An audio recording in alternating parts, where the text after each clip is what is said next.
Testing, check 1, 2, 3. Testing,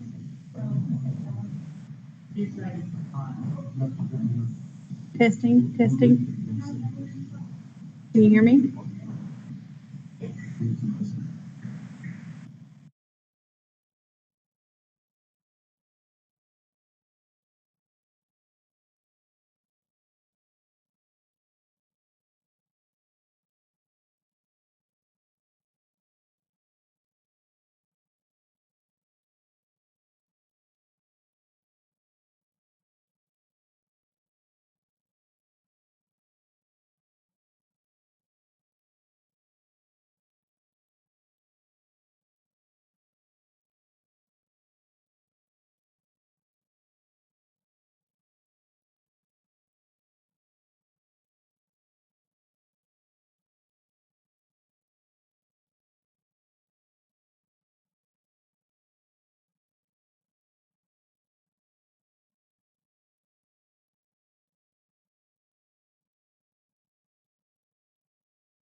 I thought that might be.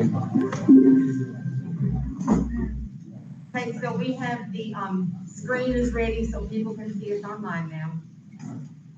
We'd like to call the meeting to order. You can do the roll call, sir. Burchett. Here. Gibson. Here. Childers. Here. Mulberry. Crowell. Here. Corbin. Present. Thank you, sir. So we want to say thank you to our faculty and staff for reaching out to us and sharing some new information with us. In this time where data of all kinds change almost on a daily basis, it is always good to hear the perspective of the people who are on the front lines of whatever's happening. My husband will tell you I don't sleep a lot because I spend all day in the medical field and all night worrying about your all's educational field. And no matter what we do in either of those, we make half the people happy and half the people not happy. It's not a fun place to live sometimes. But both of those fields are very rewarding for those of us who do them. And they're both places in which every little thing that we do every day can make a difference in someone's life. So when we reach decisions, sometimes new information comes out and we decide maybe we need to rethink those decisions. That happens in everyone's life, and it happens sometimes if you're on a school board. I wanted to have Mr. Cox give us some more information that came to light for us that led us to think perhaps we need to re-examine how we need to do things. When we leave here tonight, I want us to all feel good about our shared decision, okay? Because we can't do this without you. Our teachers are the backbone of what we do, and we need you in every way possible to make this happen for our students. So thank you for being here. And those that participated in the survey, thank them for us, okay? Mr. Cox? Okay, I learned in speech class a long time ago, excuse me, to always start with 2 bits of good information. So the first 2 things we do have, excuse me, 2 good bits of information. First of all, received a note from Marcy, who's the director of the health department. We only had 7 new cases today, which is a stark contrast to what we have been seeing. We've been seeing up in the mid-20s, as high as 32, and so that was a good bit of news. But the biggest good news that we have here today, I'll kind of echo what Kim and I talked about this morning, is that regardless of who leaves here happy, sad, or medium or glad, it doesn't. I know this much. I know that we all want the same thing. We're not trying to change anybody's mind about what our ultimate goal is. We all want kids back in school. We all want kids to be in front of the future because we know, number one, we've got the best teaching staff possible. And we know, number 2, that that's the way kids learn best. So to know that we all have the same ultimate goal, I think is something that we probably need to state and continue to restate in our mind, because sometimes this gets adversarial, and it should not be adversarial. We're just trying to reach a common good, and I think we can do that. Ms. Crowley and the board asked me to put some data together. I did that, similar to what we did before the other night. It is a little bit updated. First of all, I did speak to Marcy Reed today. She is the director of the health department. I speak with her almost every day. But our current index is 49.2, which is 49.2 cases per 100,000. That is nearly twice what the rate is that the health department says is a safe rate. Anything over 25 per 100,000, it gets you into the red. Most people already understand all that, but it does bear restating. I also probably need to mention that because of the 7 cases today, that number will be adjusted a bit, just because we're on a 7-day rolling average, and we'll drop off one of the larger numbers and hopefully pick up a smaller number. We need to do that several days in a row. I spoke with Anthony Powers at the hospital again after speaking the other night. They're still seeing a continued uptick in our county, or in our hospital, I should say. They get folks from everywhere, but he said that the uptick has continued over the past several days. And he is asking us, Anthony, why do you think that is? Is it coming from nursing homes? Is it coming from colleges? He said, Dave, I'll be honest with you. He said, I think it's coming from people not being as vigilant as they should be with what they're supposed to do. And he said, that's just my unvarnished professional opinion. I said, well, you know, I agree with you. Also spoke to a representative I know in London, at St. Joe's. They're opening up another area to add more additional beds. And so they're seeing an uptick as well. Clearly, all of these things are trending the wrong way right now. And, but I will say that was only part of our feedback. Another part of our feedback, and maybe the main source of our feedback, is we talk to the teachers. We always try to be responsive to what the teachers want. The board had asked me to send out a questionnaire. You guys have all seen that questionnaire. There were a couple of questions on there. One of them, I'll paraphrase, dealt with safety concerns, and all their safety concerns were coming back right now. And logically so, there were, and that was no surprise to me. A lot of safety. Then I think the second part of the question dealt with when we should be able to return to in-person instruction. What would that criteria be in your mind? What way would you feel safe coming back? And I'm really glad that we got that data, and I think that is very good information to have. I don't know what percentage of folks responded, but talking to the principals, a large number did, and I would say probably more than any survey we've ever taken with our staff. And so those, in summary, that's kind of the data that we've been looking at. The largest part of that is teacher feedback, and that's what we've dealt with, and quite frankly, I think that's what we should deal with. That's who's on the front line, if you want to call it that. I know that's an overused term now, but that's who's in front of our kids every day. In summary, we are on an uptick. I don't think anybody can deny that. It does seem like that at least maybe being overly optimistic, that perhaps in the near future that will turn around. We certainly hope so. But with that, Ms. Carter, I'll be glad to answer any questions about the data or anything of that nature. But that's kind of the data that I have. I will say this, that up to this point in our district, and we are starting we have Cindy and I, Ms. Davis and I reviewed today with Casey and her team a COVID-19 dashboard that just pertains just to our district. That will probably go out on Friday. We asked Hope and Casey to make a few changes today. They're going to get that back to us, and that will be a place where we go and see how many cases are inside our district. Currently, right now, up to this point, we've had 6 positive student cases. I think one of those is active right now. 4 positive staff cases, with 3 being active. 31 total people being quarantined as far as students in some fashion, and then 26 staff being quarantined at some point in time. And that all that will be on the dashboard, and that will be updated on a daily basis. And so, just trying. That will also be a location where the parents can go and click on the second button and get the state information, get the color-coded state map with the definition of what each of the colors mean, and I think that will come into play a lot for parents here later on. I think maybe the only other thing we might want to clarify, since we have chosen to stay with the state guidelines of red at 25. We look at that on Thursdays in the evening, I believe, is our cutoff. So on Monday, on Thursday night, we have to look at that number, and everyone can look at that same number, knowing what that is, and have a general idea of what's going to happen. So if it's over 25, we will not have school the following week.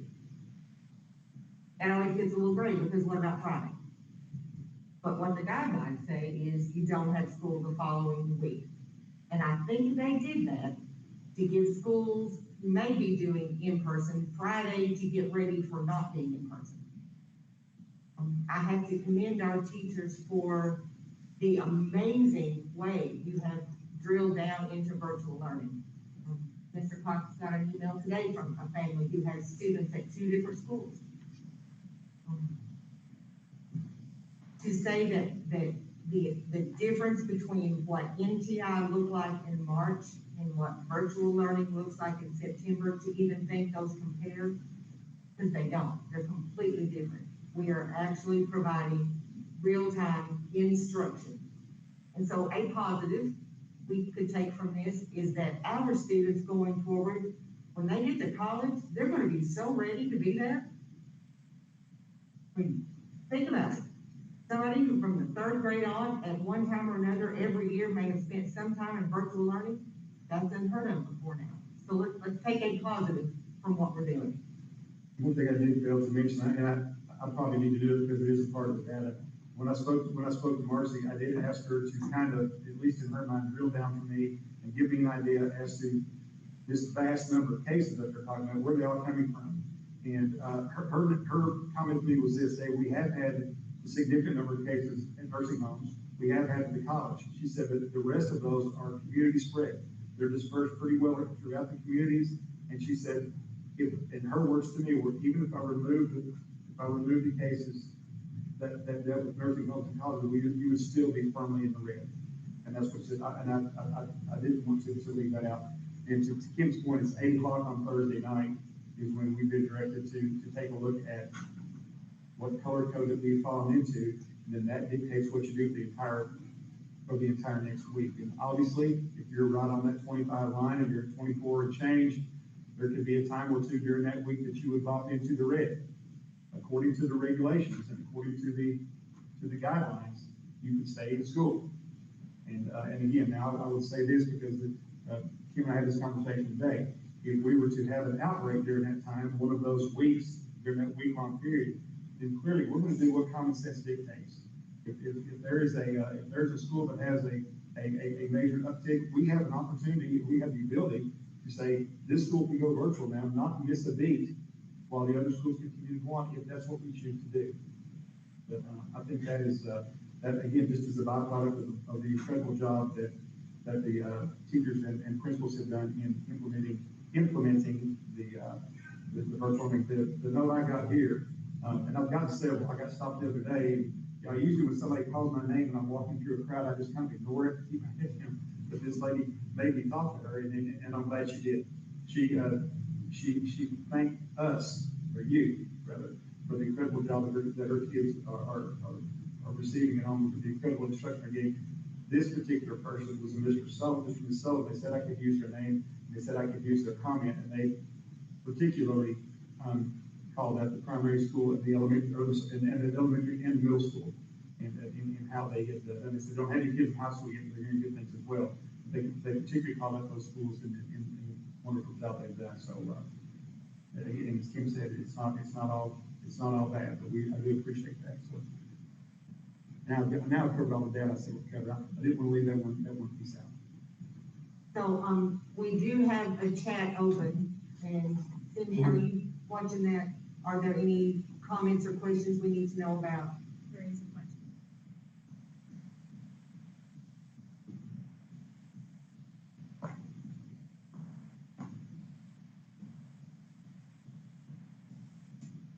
We should have all bought stock in Zoom before this, just saying. I have at least 2 Zoom calls every day of my life.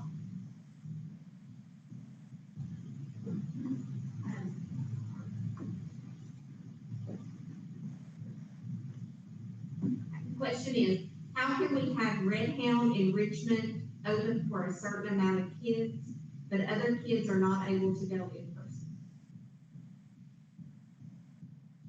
Okay, so Red Hound enrichment is seeing a few students in 2 buildings. Is that correct, Ms. Lansfield?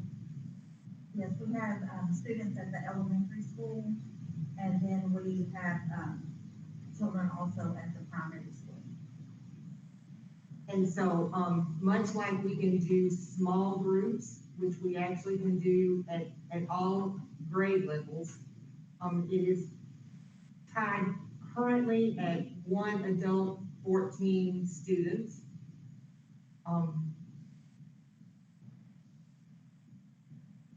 I don't know how to answer that other than say that it's allowed to do that. And for many of those students, they do normally receive wraparound services, and so they chose to take the opportunity of meeting in that small group way. Every student has been offered some small group opportunities because we have been allowed to do that for several weeks now. And, at first was one with 9, so total of 10, now it's 1 with 14, total of 15. That may not answer their question. Does anybody have any more information we could add to that makes sense? Tammy, if you don't mind, you and I have had conversations along with Ms. Davis as well, if you would elaborate on kind of the thought process that we had behind that. And I know you're operating at limited capacity as well. Yes, we do have 2 licensed childcare facilities. We actually have 3, including the preschool center. But we fall under those guidelines for licensing and regulation, which is governed by. You mind holding just a second? She's on her way with the microphone. I knew you would have a better answer than I could have, so.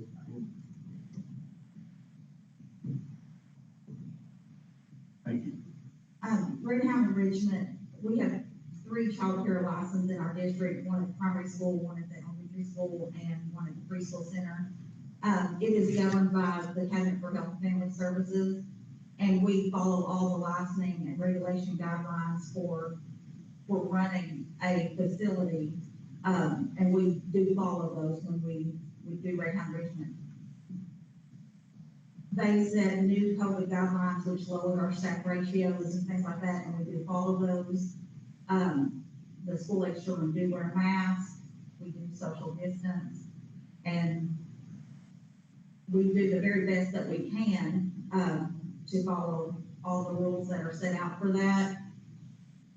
We have been encouraged to provide, services, childcare services, so that the community can continue to work.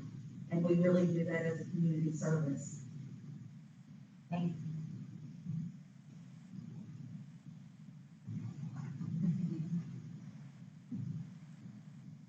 And if there are persons in the audience who want to make a comment or have a question as well, we'll do those. I was just trying to make sure that if there was someone watching virtually, we did not miss them.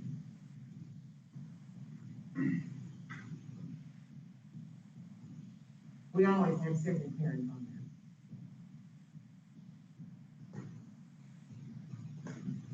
there. Okay, this same person is responding that their daughter is 6 and in the 1st grade. She's not been given the opportunity for Red Hound enrichment. How can my child and other children enroll in that program? Okay. And I'll let Tammy finish the answer, but let's clarify that small group instruction is through the school. Red Hound enrichment is basically daycare. Although they do assist students with doing their schoolwork and that type of thing.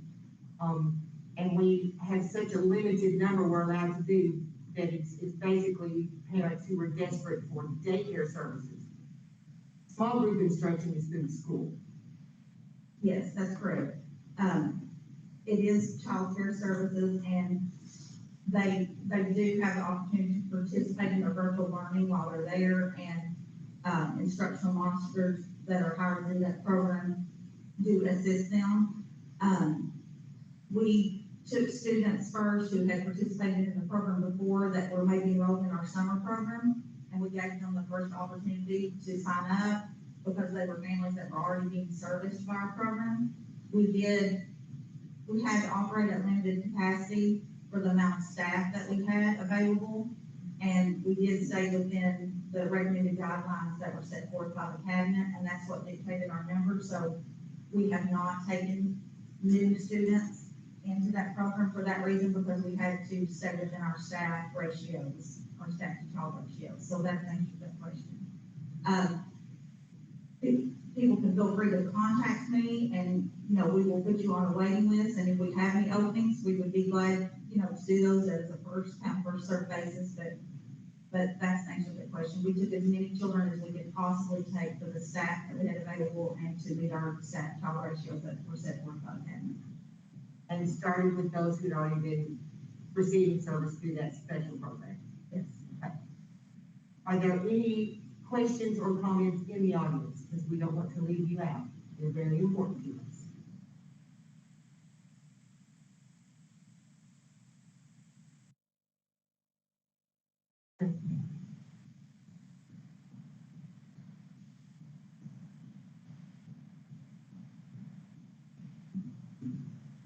Teachers had some concerns about when we do have in-person classes, what do students be able to understand with the mask? And we wondered if there'd be a way to have plexiglass that kind of where the teacher will be teaching from, and that might make it a little easier for students at home and students in your classroom to be able to understand you. So, can I give you a medical professional answer to that question? Yes. They pretty much have decided plexiglass, unless it goes floor to ceiling, doesn't really protect either of you. So we, actually, Mr. Cox and I had a conversation about looking into purchasing some masks that have the plastic in the middle, especially if we have, students in particular classes who do have maybe some, hearing issues. But I don't know if you paid attention, but they were wanting to have plexiglass in the, Wednesday night, debate.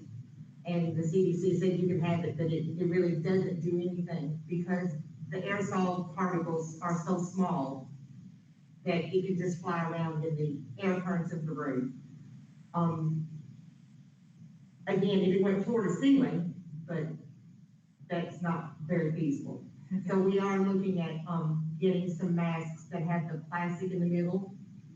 And the other thing about speaking in a mask, because again, I've been doing this since March the 12th. We have to get way out of our southeastern Kentucky comfort zone and really enunciate our confidence. And I deal with frail elders all day long, and I have learned to speak slower and more distinctly if I know I need them to understand. So it is a problem. I completely understand. Deb, if I can follow up on that. I didn't hear all of your question. I assume it has something to do with plexiglass. That's all we're here. But I would say this, that any need that you have, we have tried our best, and Rhonda is here somewhere. We've tried our best, and we have allocated money to the districts from our CARES fund, to the school government from our CARES fund, in order for them to do those kinds of things. Some schools have went through it very quickly, and some schools still have a fairly nice amount left. But we're going to help you do anything you need to do. And again, we would want it to be effective, obviously. But if, I guess the proper way to go about that would be to ask the principal. Though Steve and I talk, how many times a day, Steve? Before and after lunch, 25, which is always a good conversation. But if there's something that you need, don't hesitate to ask us. We'll do everything we can do to get it done, especially if it helps. But I have not heard that particular request myself as of yet. Perhaps it went through some other channels, but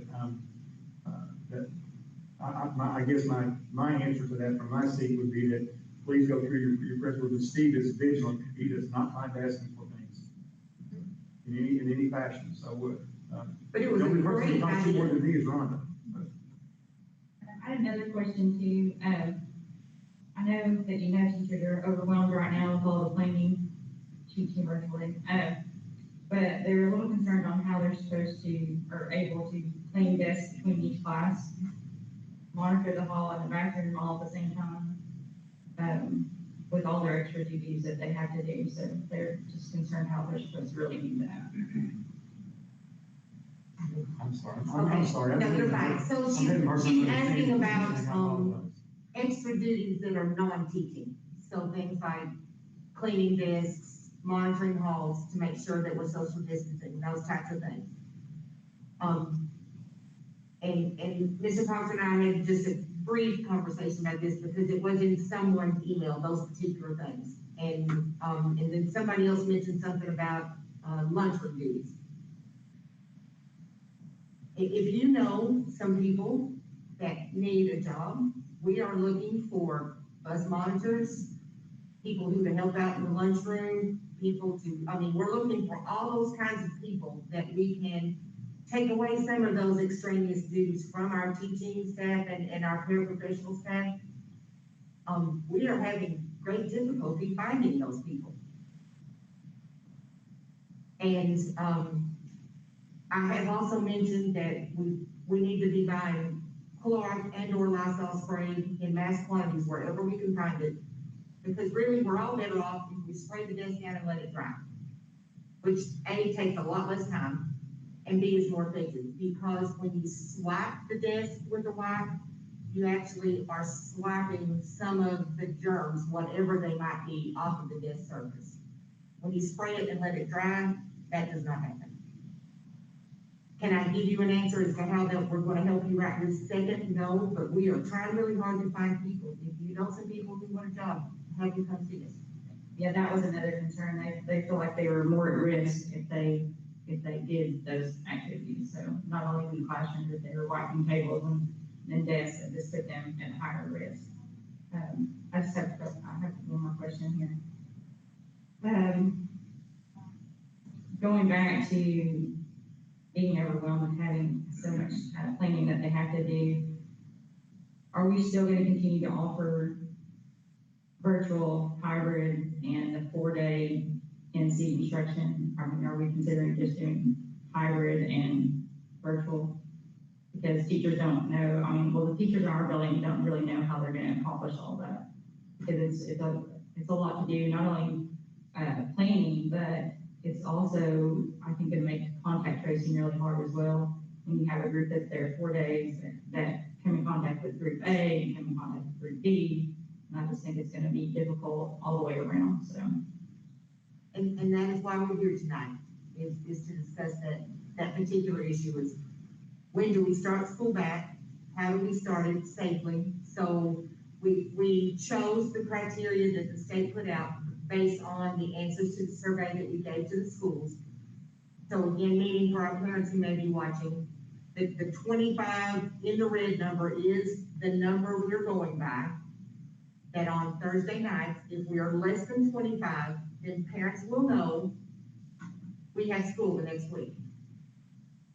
The caveat to that is we're in school, in person in some fashion, and one building has an outbreak. We have 4 or 5 students and staff, something that we feel we cannot contain easily, we can actually tell that school building, even though it's middle of the week, we're gonna have to go virtual. And I'm telling this out loud because I need our parents to understand we all have to be flexible in this.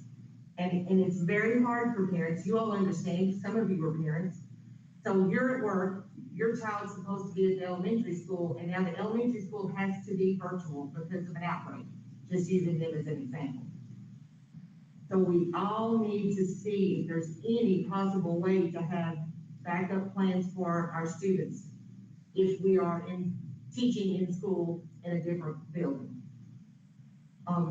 We do have some motions that we want to bring forward. I guess it's okay to tell you that right now we feel like we shouldn't start school until after fall break. And I am begging everyone hearing my voice to not leave the town of Corbin for fall break. I know Pigeon Forge needs money, they don't need ours. Please. Because our numbers did get better today, and they had been getting really bad. Day after day they were going up. Today they didn't. That tells me people might be being a little more vigilant. We get mask weary, okay? I get it. The other thing, after fall break, we had a long conversation with Mr. Cox. We hear your concerns and we understand them. And looking at the community data, we feel like we need to make a change in our original decision from the other day. So the decision of having the potential of 3 different types of instruction, that's our plan.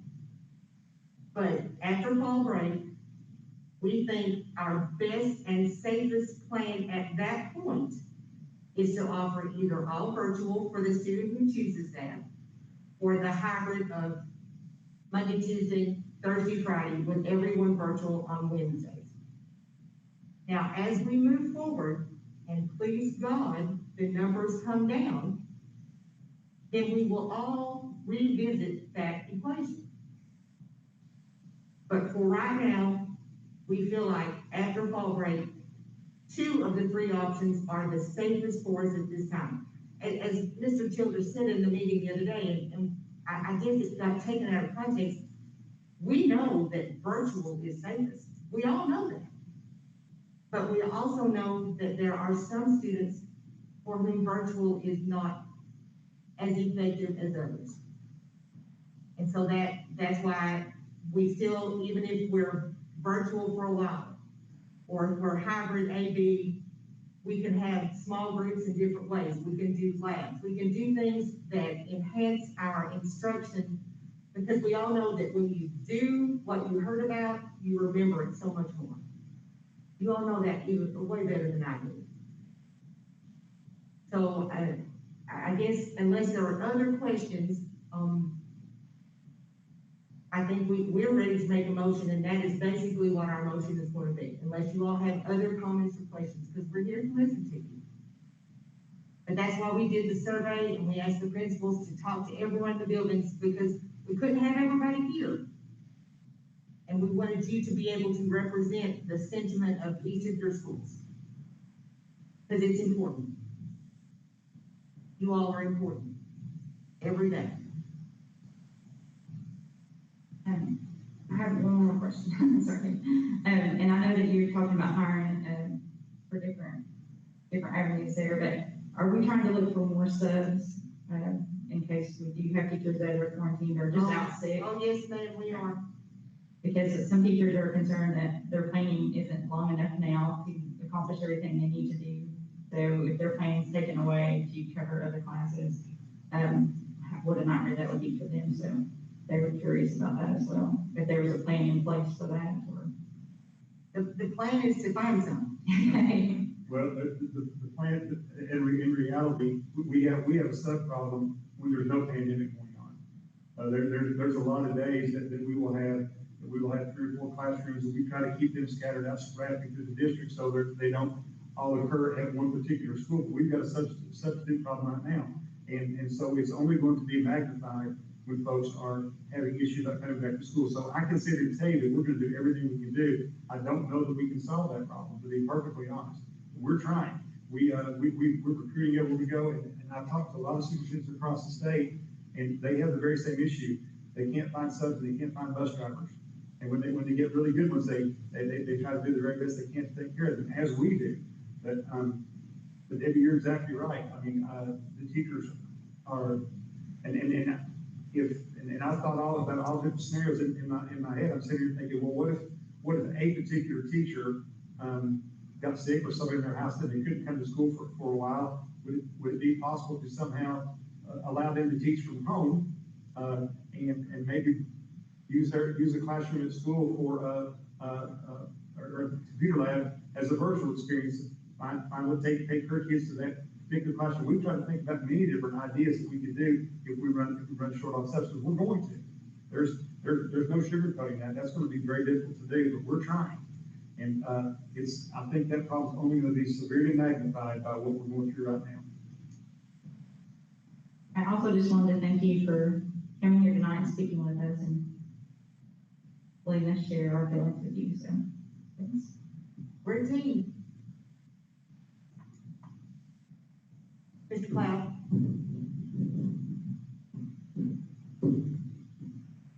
Thank you.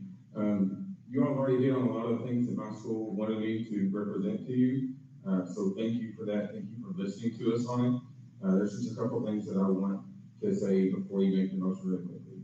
You already talked about going into just virtual and hybrid, and that was one of our main suggestions, and we really appreciate that. But we wanted to really drive home the point that as long as there's a 6-foot social distancing, that a lot of our classrooms can't handle 20 to 25 kids 6 feet apart.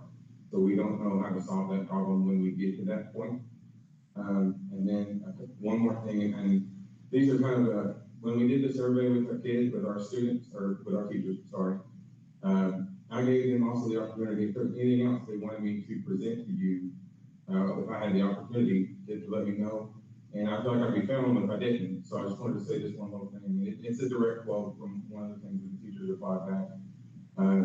The question that I asked them was, if you had the opportunity to tell me anything or any other information, suggestion, or situation that you want me to present to the board, what would it be? And this particular teacher said, as a place where the rubber meets the road, teacher input should be valued instead of never really being asked through this whole process. Teachers really want to know, why did it take 5 months for the board to reach out and ask us questions about the decision facing the district. Particularly in a situation such as this, why not get the input from the people that have to do the implementation of all the board policies and procedures? Are we any students not the ones that are affected most by the decisions that you make?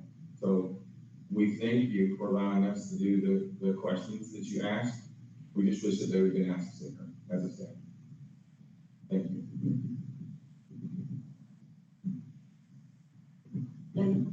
And to be honest with you, we thought, you know, as corporation runs, the board just makes these overarching decisions. And we make that based on information brought to us. And perhaps we should have been more diligent about coming to you. But we figured that out. Everybody learns every day. Thank you for that. And so one thing I want you all as teachers and administrators to take from this process, because it's been a little painful, I'm not gonna lie. We need your ultimate honesty about everything. And right now, it could be a matter of life or death. That's not normal. Normally, the decisions we make are not life or death, but decisions during a pandemic could be. So when you all know something, never presume that we do as well, or Mr. Potts. Pick up the phone, send an email. You can text me, because trust me, I text 20 out of 24 hours. Never presume we know something. If you know anything that should have us react to, whether it's us or Mr. Cox or anybody else, your principal, your fellow teachers, never presume we all know the same things, because right now it makes a difference more than any other time. So please feel empowered as our staff to let us know if there's a problem and we don't know about it, we can address it. So thank you all for doing that for us, and keep it open. The lines of communication need to be open, okay? And Jeff, I would piggyback on that just a little bit. I do know this. I know that in central office, we work very hard. We're there. I've been there every day. Every day during this entire thing. I took 3 days off this summer. So I'm there, and Ms. Davis is there. Our whole team is there. I do accept the responsibility that I should have for maybe not reaching out to teachers as much as I have, but there was no problem for them to reach out during this time. And so I would ask them, anytime there is an issue, my door is always open. I return phone calls every day, and we talk to folks everywhere. I think that is a two-way responsibility, as far as communication is concerned. I'm in your building quite often, talk to teachers a lot, and honestly, I receive more, rightfully so, I receive more letters and comments and questions from your teachers after this most recent board decision than I've received, period. And I did receive quite a few comments on the football stadium and all those kinds of things that were going on as well. And I respect all of those things, but while I certainly will accept my part of the responsibility for possibly not reaching, for not reaching out as much as we should have, that's not these folks' decision. That's on me. But I also think that I'm not been the type of person, and never will be, that does not welcome comments and have never turned anybody away with every phone call I get. So if there is an issue I would like to share with your staff, please don't hesitate to call. I will be there and I will listen, and I will do everything that I can do to make sure that the right people need to know. And it's my job to inform these folks. They all have day jobs. This is my day job. So please don't share with them that if there's an issue of anything, whether it's this magnitude or they need the grass cut more regularly, whatever that may be, share that with me, and I'll do my best to make sure that gets done. I'm a middle school person. That's my heart's been in that building, and I would certainly not. No, you didn't get to be in that building. Well, I think I was. I was in that building when it was a dirt pile, and so I've got a heart for all of our schools. But the reality is this: is that if there's an issue, I want to know about it. So if you would share that with them, I'd certainly appreciate that. Will do. Thank you. And if I could piggyback on his piggyback, I served on site base many years, and, we always talked, we felt like as teacher representatives on the site based council, we had constant contact with our teachers getting their input, especially on, you know, certain things. So I'm just going to make a suggestion that might help. So it wouldn't be like this, person is speaking of that has mentioned maybe 5 months or whatever, is that when the agenda comes out, and look at the discussion items especially, if there's something on there that is of extreme importance, that would affect their school, I think it would be wise to talk with the teachers, but also then have at least one be at the board meeting to ask questions, to give comments. Now, that would be my suggestion, because I, as a teacher, it's very important to feel that your opinions, you know, are valued, because you are the ones. It gets done in the classroom, that classroom door closes, they don't do it, it's not gonna get done. You've always got to have people in the classroom doing their job, and they've got to feel that they are valued, and that their opinions count. So that would be my suggestion. Personally, your mom was together on Saturdays, what, 14 years? Long time. Jeff, let me close with this, because the more I think about this, the more it goes through my head. I've been a teacher in this building, or in that building, I've been an assistant administrator, I've been involved in this school system for 28 years.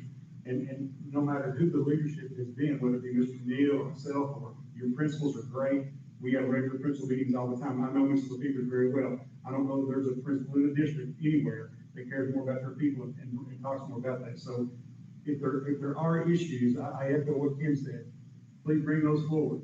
There's a lot going on behind the scenes, and I will share this. The biggest surprise I had was when I went to central office to work. I really thought they didn't do a whole lot over there, to be honest with you. I thought, I left the school system, I thought, well, I've got to make, there's a lot of work goes on over there, a lot of time, there's a lot of moving parts. So we're human, things get overlooked. So hopefully, one of the good byproducts, and Todd has mentioned several good byproducts to me, about possibly this whole process. Maybe one of the byproducts is we want to improve communication. I know this much. I'll certainly make an effort to be at the middle school more and to ask Mr. Beavers if there's anything that we've missed. But we meet on a regular basis with administrators, and I would hope that these folks that are having issues would be talking to Mr. Beavers. I'm sure they feel very comfortable doing so. And when we meet in principal meetings, we always have these same kind of comments. So we'll do our very best to address any need that we need to, but we have to know about it. And again, please feel free to come to us and initiate that if I don't make the proper effort to do that. I'll do my best to do so. Thank you. Thank you. Is there anyone else? And there's another online comment here. I feel if kids can't be in the classroom, how is it possible to have sports and practices? I think all in-person activities should be canceled if there is that big of a concern. Just very frustrating when my child is struggling with online learning from a very concerned parent. Well, first of all, I completely understand the question, and it's a very logical question. It's a question that we put a lot of thought into, so much so that I wrote some notes in here because I anticipated that was going to be brought up. And we know that as much as we've improved virtual learning, that it's still not the optimal way to learn. And for some kids, it's even more difficult than others. But to specifically answer the question, first of all, we are going to school, even though it's virtual. There are no virtual alternatives for sports. If we talked about this, if we can offer them in a limited capacity, mitigate the circumstances and make it safe as we can, and we felt like that's at least, and I think Carson said it best to me today. I was talking about this very question with her, and she's mentioned something to me that I hadn't thought about. It brings back at least a touch of normalcy to what we do every day. For those kids that participate, it brings back that normalcy. It is also a parent choice to do that. It's not a parent choice. There's a parent choice to do it. It's not a parent choice. We're about the coaches. The coaches are all going to be there. From a school standpoint, if in fact you want to compare the two, then if kids are coming back, teachers have to come back. That is a totally different dynamic. Also, most of our fall sports are outdoors. That may be mitigated when we get back indoors, depending on what the numbers say. But right now, except for volleyball, and speak to our athletic director, volleyball has been very easy, not very easy, but much easier than anticipated to mitigate. Steve with us here tonight, looked at his plan, and there are more than socially distanced based on what the CDC guidelines are. We've been able to manage those crowds very safely. If you look at our largest sports group, which is our football team, there's 60 kids. We've got 12 coaches. That's a 5-to-1 ratio. We don't have a 5-to-1 ratio in classrooms. And we've had one case of COVID that I know of in all of our athletic, is that correct, Mr. Greer?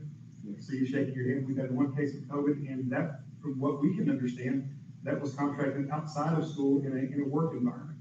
But lastly, and this is only my opinion, and again, please, because I'm giving you these reasons, don't think I disrespect your question, because I completely understand it, and it's a valid question. But in my opinion, the players and coaches know that any large outbreak within that team is going to shut them down completely. I tend to believe that they're being a little more vigilant maybe than they would be if we were in normal circumstances. If this were just flu season we're talking about, I don't think the kids will be as careful. I've been down to observe practices, and kids are wearing masks, kids are staying social distance, and they're doing what they need to do so. I was asked by a board member the other night, what would it take for you to shut sports down, or to recommend that we shut sports down? And my answer to that would be an outbreak. If obviously, if we get to a point where it's not safe and we don't feel like it's safe, then we would close it down. But there is a big difference.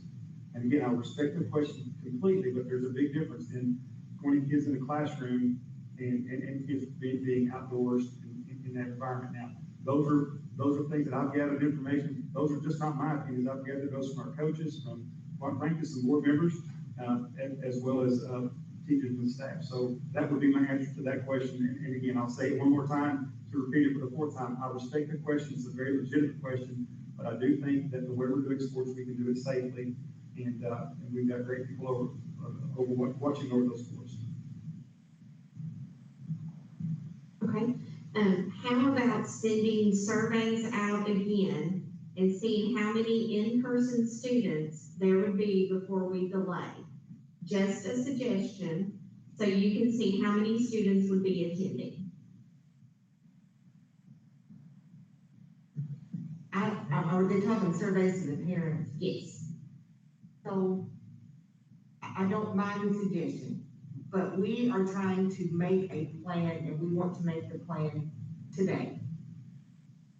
Because our parents need to know, our teachers and staff need to know.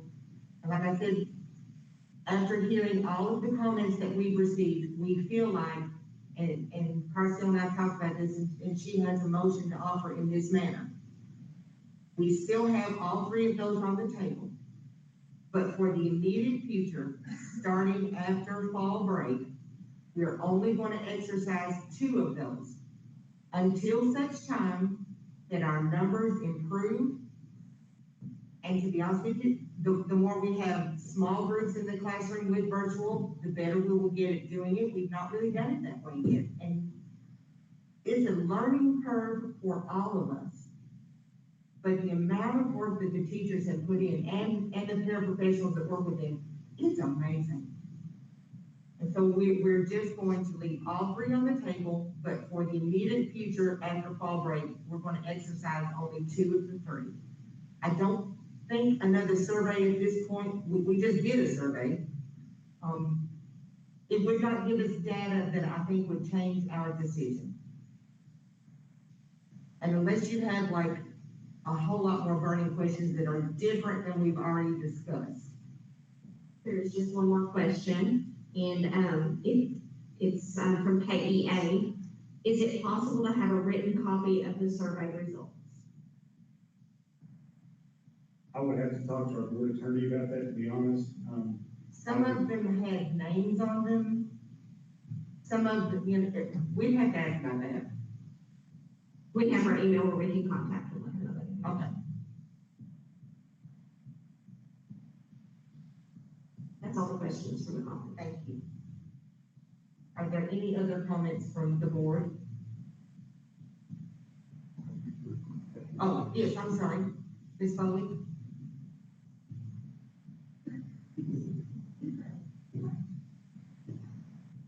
One of the questions that was presented to me by numerous people in the primary school is it possible to just say virtual through the end of the first 9 weeks? And then possibly bring kids back slowly, a hybrid and virtual, and see how that goes.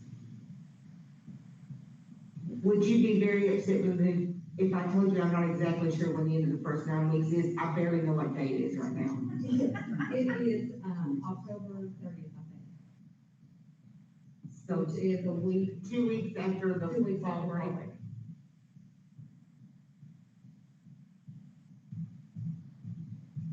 It's something that, so.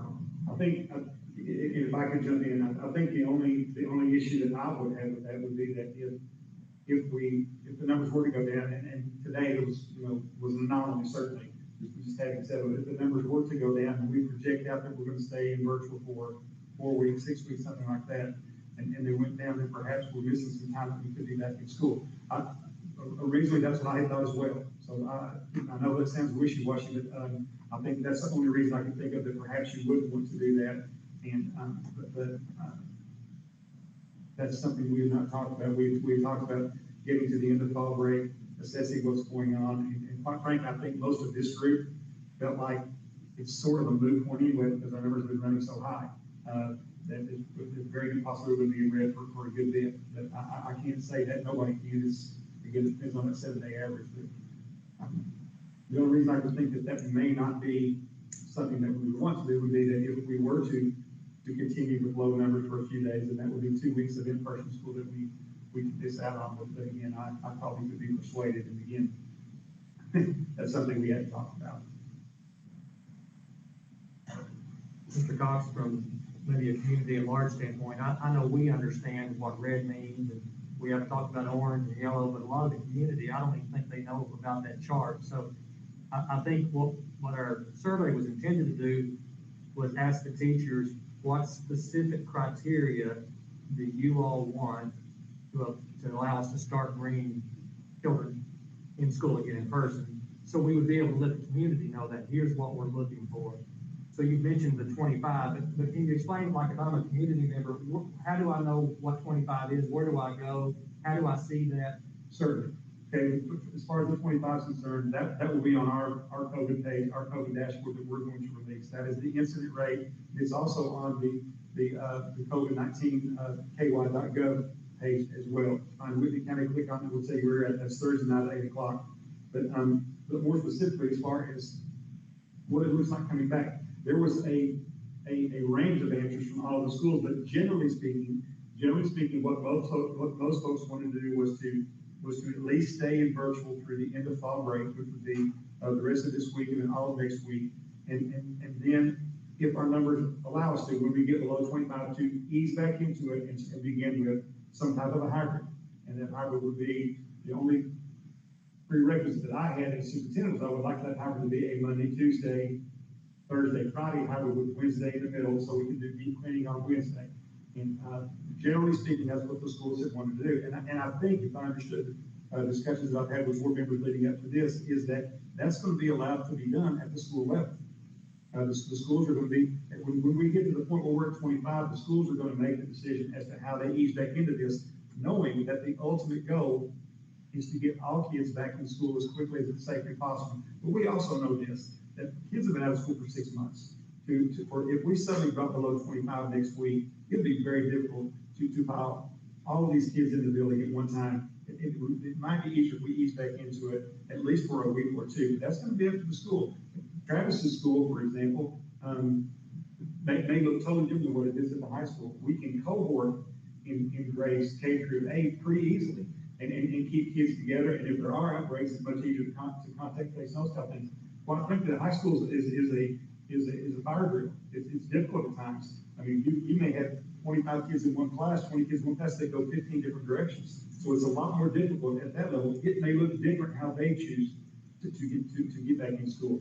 What I think the board has directed me to do, based on what I'm understanding, is that when it is safe at 25 or below to get back into school, then I'll work with the principals, they bring up plans as to how we want to go back, whether that be a 2-day hybrid or whatever that fashion may be. And please don't let me put words in your mouth, that's what I'm understanding. And I think that may be what the motion speaks to here very, very shortly. Does that answer the question? All right.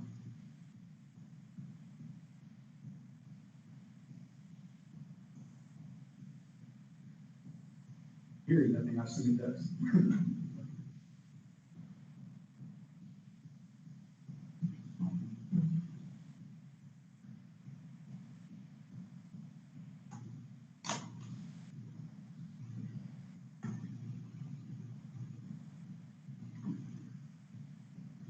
I want to say, first of all, that we have wanted to make the very best decisions, for all the people,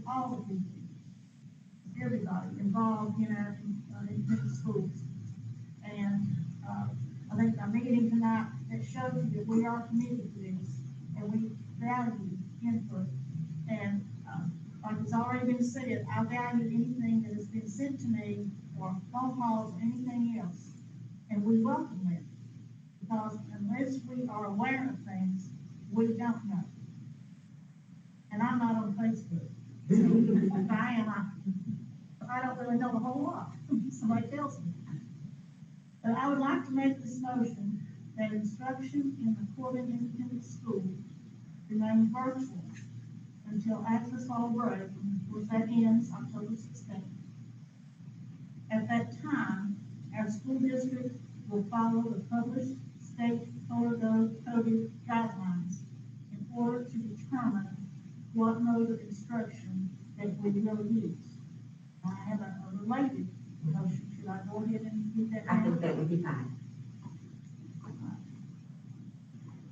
The related motion is that when Corbin Independent Schools are allowed, of course that's based on state guidelines, to go to in-person instruction, they may begin with only 2 options initially. These options would be all virtual, or a 2-day hybrid with Monday, Tuesday for one group of students, Thursday, Friday with another group of students, with Wednesday being a virtual day for all the students. Schools, based on their individual needs, would have the option to expand in-person learning as circumstances permit. So since those are motions that tie to one another, I think we can take a singular second and vote on them in its entirety. I'll second the motion. So any other discussion to the motion? Then I think we should do a roll call vote, if you would, sir. Burchett, Yes. Gibson, Yes. Childers, Yes. Crowley, Yes. Albright, not Crowley. Thank you, sir. Before. So that means going forward, after fall break, depending on the state guidelines, so the red number of 25 on Thursday nights decides whether or not we can have in-person instruction the following week. And the only way that we decide that 25 amongst ourselves is to follow the guidelines of wearing a mask in public, keeping our personal distance at 6 feet or more if possible, and just trying to be good citizens. And the question about inside the classroom, we will all address that as we go along. We will help you move furniture. We will do whatever we need to do to help you all be able to take care of our students. That's what we're here for. That was our only agenda item. We would entertain a motion to adjourn. Motion. So motion by Keith, second by Todd. All those in favor, please say aye. Aye. Aye. And thank you all for helping us with this process so much.